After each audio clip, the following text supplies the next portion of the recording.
সরকারের মন্ত্রীরূপে যে সকল বিষয় আমার বিবেচনার জন্য আনিত হইবে বা যে সকল বিষয় আমি অবগত হইব তাহা মন্ত্রীরূপে যথাযথভাবে আমার কর্তব্য পালনের প্রয়োজন ব্যতীত প্রত্যক্ষ বা পরোক্ষভাবে কোনো ব্যক্তিকে জ্ঞাপন করিব না বা কোনো ব্যক্তির নিকট প্রকাশ করিব না।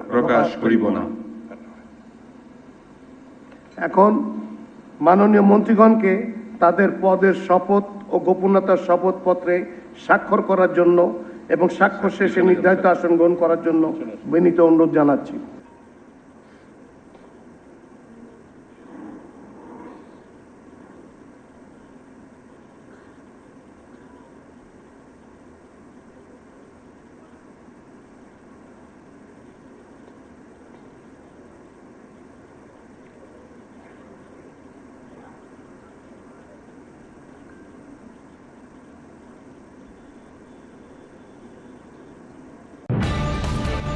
News desk অন্যধারা।